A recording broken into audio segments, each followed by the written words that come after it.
Well, thanks again for joining us today, folks. The increasing number of people who are turning into Stockwell Day at Day-to-Day News, where you can get it on Spotify and YouTube, listen or watch. And people are seeming to appreciate the fact they're hearing about the main stories of the day, but they're getting the angles from behind the scene. I'm going to try and keep doing that for you, and thanks for the support. Wow, stick with us for the stories we're going to quickly get to today. U.S.-Canada trade relations. Donald Trump has said they're over, they're done, they're finished. We're going to talk about that.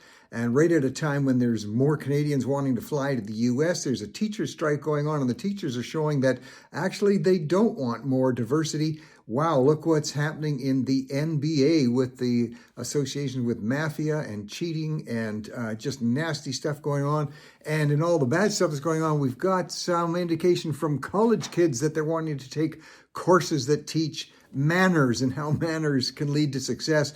Jumping right in, this is drastic news for Canada and frankly for the U.S.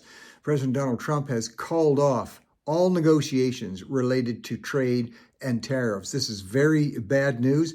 What triggered it? Well, the Premier of Ontario, Premier Ford, has for quite a number of weeks taken it upon himself to think that the best strategy when dealing with Donald Trump is to fire public insults at him. That has also led him to publish an ad in the U.S. Apparently the ad cost $75 million, showed in a number of U.S. markets, and again, attacking President Donald Trump and citing former President Ronald Reagan and making it look like Reagan would have opposed what Trump is doing. So the result of that has been that Trump was triggered and he's canceled all negotiations. Now, the Reagan Foundation itself has also said they're considering launching a lawsuit against Premier Ford. So that really means against the taxpayers of Ontario. And that'll be on top of the $75 million that apparently Premier Ford has spent. So a number of us, including myself, are asking, where's the strategy coming from? Donald Trump, even in his book, The Art of the Deal, which of course is read and studied by people worldwide, whether they're doing public deals or private deals, in that book, at no time does he ever suggest that the strategy would be effective if you publicly attack, personally attack the person you are negotiating with. He never recommends that. What he does say, though, he says, if it happens to you, if you get slammed publicly while you're in the middle of negotiations, then you have to hit back even harder than the person who hit you. It's the old saying, you know, if someone shows up with a knife in a fight, then you got to bring a gun. And we try and be careful with those metaphors. Nobody's suggesting bringing weapons. But it does appear that Premier Ford has now weaponized the trade issue.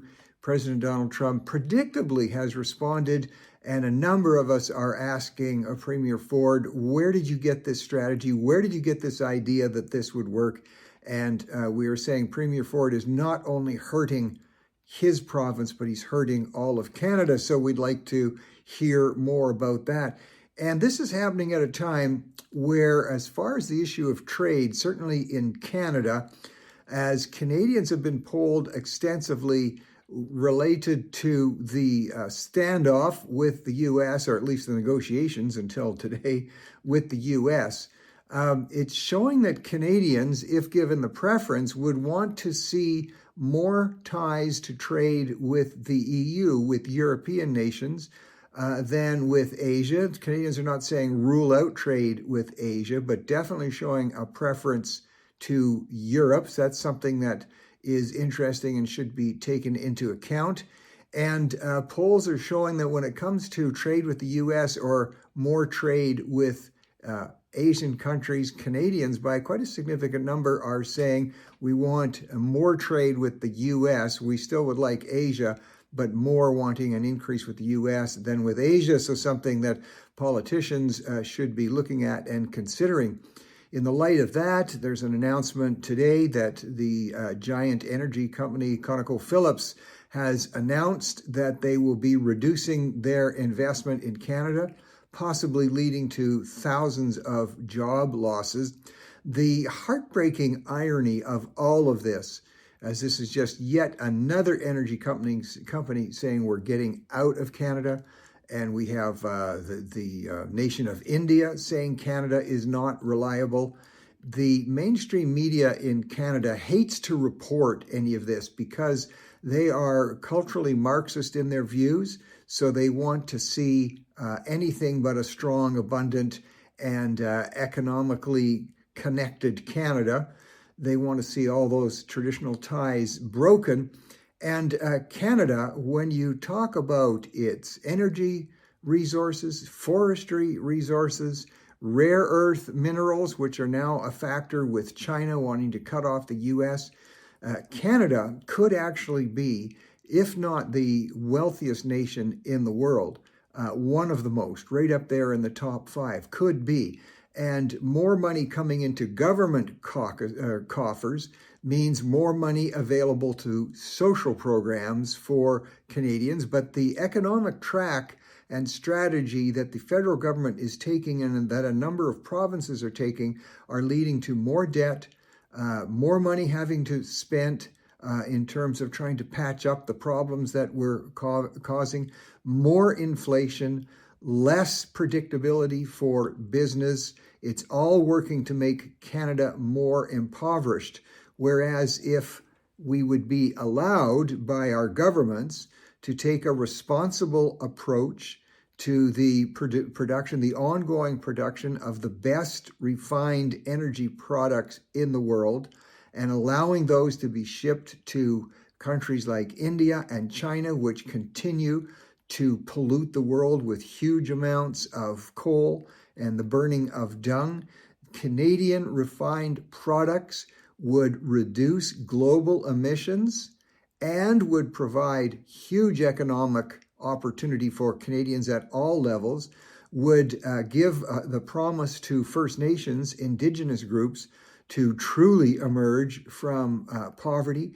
Because when we engage with First Nations group, and I'm involved with some companies that do that, it's almost automatic that they get controlling interest in the company. It is absolutely automatic that revenues go to cash-starved Indian First Nation communities and long-term generational jobs for the young people. But Canada continues, the Canadian government continues to live in fear and trembling of mainstream media, which just barks out the message that the world is coming to an end because of extremist climate views, and that business is bad and terrible, and that we need to retreat into become a socialist hermit island of its own. Politicians in Canada need to stop listening to mainstream media and to the extreme left socialists within their own parties and the Socialist Party itself. We have great opportunity, but as we're seeing, when we don't run with that, and when we don't provide the resources to the rest of the world where we could see lower emissions, and in case of Europe, by shipping our product to Europe, we can break the stranglehold of Putin that he holds on the Ukraine. And here we have European countries having to buy oil and energy products from Russia, which are not as refined as Canada's. So the awful irony of European nations funding Putin's war on Ukraine and Canadian government not helping, Canadian government making it worse by making it more and more difficult to refine and ship those products. Let's give that some thought. The teacher strike in the province of Alberta, the teachers union here, and I'm talking about the union leaders, I'm not talking about the teachers themselves. Our systems have many wonderful teachers, whether it's the public system or alternate systems, but what they are saying is they actually want less diversity in the public schools, where they are always championing, they want more diversity, they want more freedom of expression. In fact, they have really gone, not necessarily rogue, but they've really gone militant, the Alberta Teachers Union leaders, in demanding that the government stop support and stop funding, which funding at a much lower level than public schools, independent schools. And they're even now demanding a recall of the Minister of Education, because the Minister of Education is just going with the publicly supported by the voters policy of allowing for alternate education, independent education, and even funding it in certain cases. And here you're having the union, the teachers union, saying, no, shut it all down. Do not support that, and throw out the minister for listening, because he's listening to the taxpayers. It's frankly outrageous, folks, especially in light of, you look and you can Google this or chat GBT or any way you want to do it, anywhere and in jurisdictions where they allow a healthy, independent or alternate education choice, you see improvement in performance. You really want to see some radically stark figures on this, showing the positive nature of parents being able to choose in a charter system. You look at the state of New York and really the city of New York, which of course is plagued with all kinds of problems, which are about to get worse if they elect a truly, in the true definition, a truly communist mayor. But in that city, especially in the Black community, they are significantly choosing independent education, alternate education, and when they do that, their kids do better than in the public system. That's the main fear of these unions, that they can be exposed. I'm not saying you shut down public education. I don't even know if it can be, quote, reformed. Let it exist, but let parents have choice. And then as one system shows what things work and produce excellent results, that will result in other systems wanting to follow suit rather than to continue to lose more students. Talk about losing support. Wow, look what's happened in the NBA, the FBI, after months-long, in some cases almost years-long investigation, finding the NBA management tied in with MAFIA, cheating going on at very high levels, and unfortunately players being drawn into this, where players are being exposed as claiming injuries when they're not injured, and possibly missing shots because they know there's certain bets going on, all kinds of insider information flowing, and even players being used to draw really wealthy people into the betting business, which takes place pretty heavily on sports, and that the NBA senior management and unfortunately even players involved in rigging the betting system. Folks, this is shocking stuff. For those of us and our kids who love to watch good basketball, this is just a heartbreaking shocker. And the sooner they can deal with this and deal with the perpetrators and try and get it off the scoreboard, the better it's going to be. So really shocking stuff coming out there. On the culture front, there's a really interesting situation happening. You know, I've been talking about with the effect of AI production of videos and video generation, and now we're seeing from Hollywood, there'll be movies coming out, there are right now to a degree, with figures that are entirely AI generated, and you can't even tell. There was a move, I've been talking about this for some months, there's going to be a move and a demand for authenticity, for people wanting to see the real thing, not just in entertainment, but actually in real life. That's manifesting itself in a number of areas in terms of live theater, live production, where people can go and know they're at least looking at real live human beings. In the Soho Theatre in London, they're seeing a real resurgence over the last while, excuse me, in terms of attendance at their productions. Their theater there seats 1,000 people, and they're packing it out. So that many people are seeing as a positive thing. People wanting authenticity, and also people wanting to escape from the isolation of being trapped on social media to get their entertainment. So keep an eye on that, and it's especially the 35-year-old and under crowd that are flocking to those kind of productions. On the college campuses and the college circuit in the U.S., now brace yourself for this, there seems to be a demand for programs that teach, are you ready for it, manners and civility, if you can believe it. I'm sure parents and grandparents around the world are breathing a bit of relief and hoping this is a real trend that will continue. Just as one of a number of examples, there's a college in North Carolina, High Point College, And they've been experiencing an increase in admission requests. And people are looking at this because that college, being a smaller college, tends to be a little bit more expensive.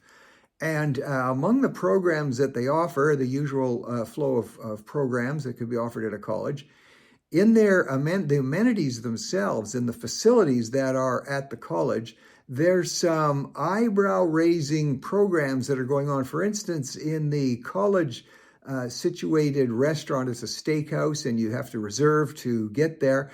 And in that particular restaurant, hold on for this one, the servers teach, at the request of the customers, teach good manners, table etiquette, how the cutlery should be placed, how you should cut your meat, how you should address one another around a table. This is actually a demand issue. It's not a university trying to force this. That's in demand. And they've got another little area that's really attracting interest and demand. It's an area that's sort of fitted out as if you were sitting on seats in the inside of an airplane. And what they're doing there, as you sit in those seats and possibly enjoy your meal, they give instruction on how to talk to the person beside you who just might be an executive looking to hire young talent into their growing business. And by understanding good manners and good etiquette and even good conversational flow, you can actually increase your chances of being spotted and getting great work opportunities. So there you go, folks. Manners are appearing to come back in. And so on that note, I will say thank you to those of you who tune in, and please tune in again tomorrow. Have a great day.